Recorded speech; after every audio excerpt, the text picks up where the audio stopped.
All right, what's going on, everybody? Welcome to another segment of the barbecue. We got week 0 college football prediction show. Uh, First game of the schedule, we got Navy versus Notre Dame in Ireland, Dublin, Ireland, I believe. We'll go with that. Yeah. The spread is 20 points.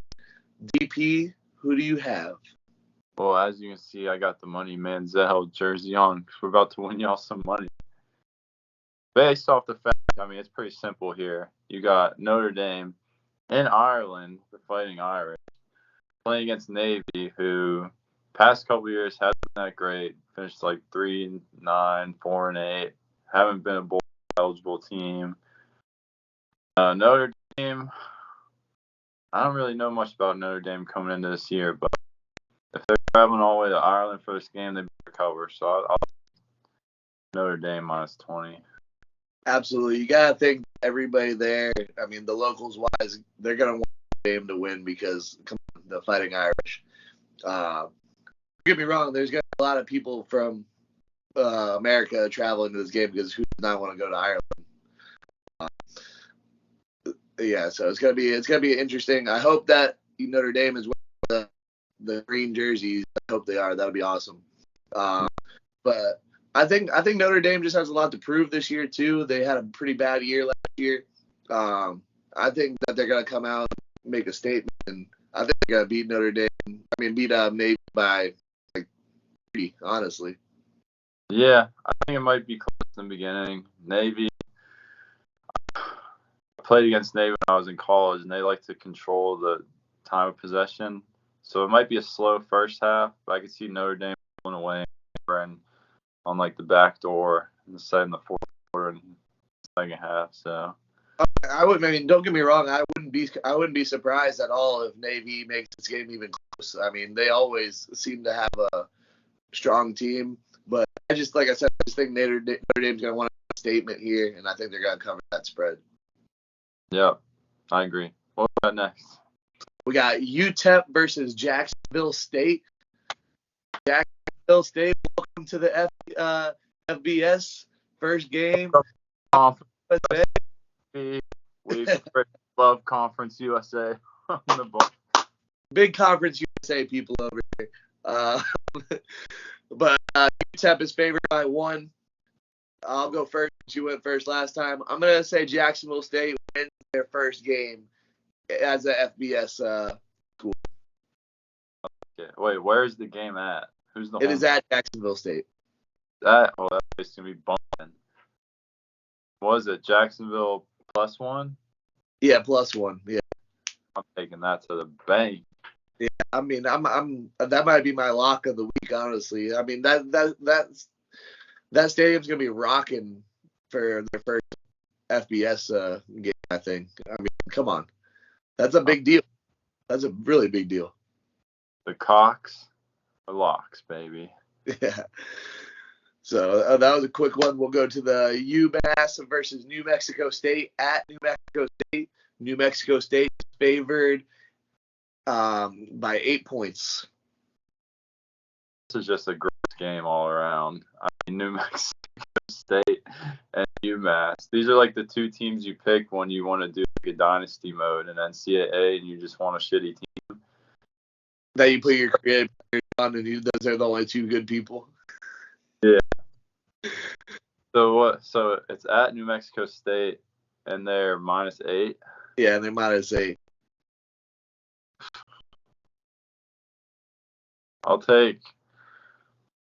Well, New Mexico State, they finally made it to a bowl game last year after not making one for like ever, I think. So I'll take New Mexico State. I'll take New Mexico State money line, not the points. You're not gonna take the points? No, money line. If I could phone a friend right now, I'd bring in Parker Ogle and let him tell me what I should do since he went there. From looking at the past of UMass since they've been an FBS opponent, they have been absolute butt cheeks. So New Mexico State had a really good year last year. I think they had one of the best years they've ever had. I'm going to say continue riding that high. I agree with the money line, but I'm going to take the 8 too. I'm going to take the 8. I think they're going to win. They'll win by 10. Yeah. And I'm solely just saying that because UMass has just been god awful. Yeah. Except when they play Duquesne. Then they just Yeah. don't Google that.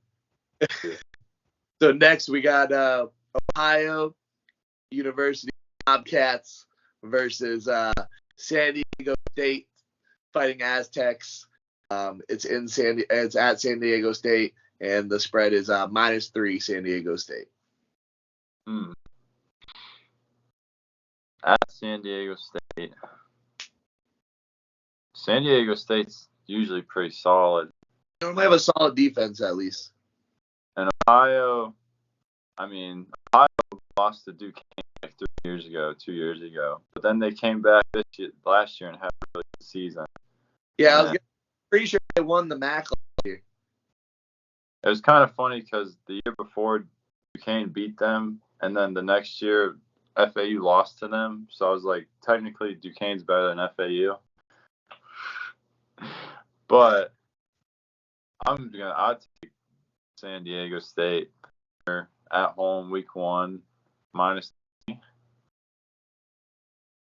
I think I'm right there with you. San Diego State normally has a really good defense. I mean, they almost beat Boise State last year with their quarterback throwing 20 yards.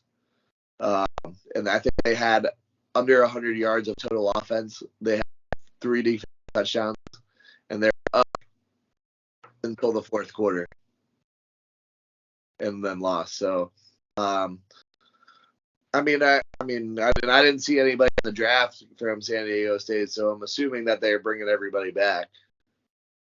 So yeah, I'm gonna go San Diego State -3 as well.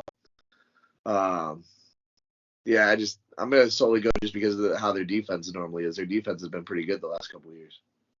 And they got cool helmets. They do got a cool helmet. They do got a cool logo. Shout out to whoever created or decided to name them the Aztecs and make the logo. I mean, solid all around. Now we got another good one. Hawaii versus Vanderbilt at Vanderbilt. Vandy is favored by 18 points. I know you remember this game last year. That was in Hawaii. Vandy won 63-10. I remember. I was like, wow, Vandy might actually be good this year. And then they played the SEC schools, and they're not. 95% of the time, not much really changes within a year span. Unless you're the 2016-2017 FAU Owls, then that's a little different. But Lane Train. I'll definitely take Vandy -18 at home. I mean, they would have covered a 50-point spread on the road last year, so I'll take 8 -18 at home for sure. I'm right there with you. They literally destroyed Hawaii at Hawaii last year. So the fact that it's at home and it's only an 18-point spread after beating by 50 the year before, I'm taking the -18. Sounds like I would take first half, first quarter, everything in this game. Even take the over too. Yeah. So yeah, I think we're pretty on point with our picks together today. I know. Things pretty the same.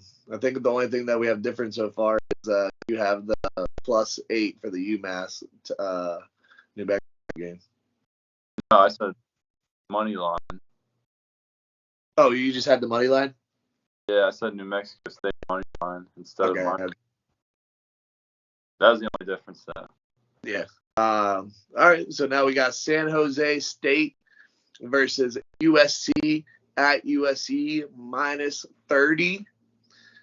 I'll go first since you went first the last couple.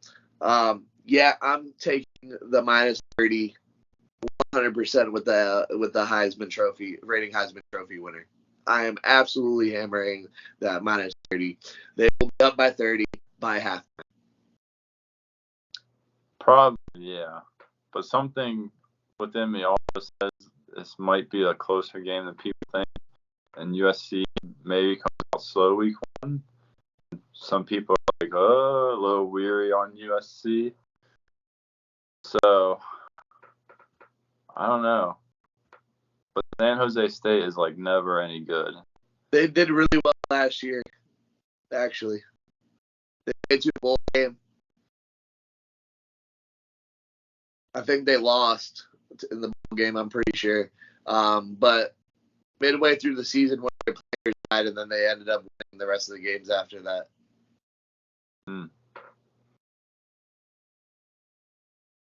But, yeah, I'm pretty sure that they're normally not really good. But I remember them being in the bowl game. I think you'll be pretty safe in this game if you take USC money line. I mean, you're not going to win anything if you take the money line on that. I know. There's a joke. Uh, I'll take USC minus 30. Yeah. USC wins by like 31. I think that they'll put up 40 points at halftime. Yeah, but then they'll put the second team in, and then yeah, that's the issue. Can they hold after that? I say they win by 30. Second team over San Jose's starting team with Lincoln Riley. Yeah, USC wins by 31 points. Calling it. So now the last one on the week 0 schedule, we got FIU versus La Tech, Louisiana Tech. Round 2. Minus 10.5 Louisiana Tech. So it's at La Tech. What's the name of the town? I always forget it. We went there when I was at FIU in 2017, and it's actually a pretty cool environment. It's not Shreveport. I think it starts with a B. I don't know. FIU, I don't know. We don't like FIU just because. We don't. No. And I mean, FIU is like any good. Never. So I mean, and La Tech, they're usually a solid team, and CUS. I mean, at least whenever we were at FAU, they were normally pretty solid. They were one of the tougher teams in the Conference USA. Oh yeah, I heard they made it to the CUSA championship. I think in 2015 or 16 when they had Jacksonville. They were pretty good, and then, but I don't know. I mean, I think La Tech wins and they cover the 10.5. I think FIU has a new head coach this year. Butch Jones is gone. He didn't really do too much while he was there. So, yeah, I'll take La Tech minus 10.5. Minus 10. The conference, so you know that's going to be played hard. Yeah, week 1 conference games. It's always tough opening with a conference game. That's what I'm saying. Like whenever you got a conference game week 1, they normally are a little bit closer than they should be. So I'm going to go FIU plus 10.5, and I'm going to say that Louisiana Tech wins by 10, and we win because of that half point. If I change, okay, aside from the teams though, I would also say take the under in this game because it's going to be just like a tight like it's going to be one of those games where we're like going into it week 1, you're like, all right, this is a conference game. We lose a conference week 1's going to be all tight. We can't make any mistakes, and then in the second half it'll open up once the ball gets rolling a little bit. So I say take the under in this game, regardless of what it is. It'll probably be like 45, 46 points. Actually, probably like 50, I'd say maybe like 50.5 under. 50. Yeah. I'm right there. Yeah, I mean, you know, especially the week one jitters, everybody normally starts out a little slow. But offenses take a few weeks to start gelling.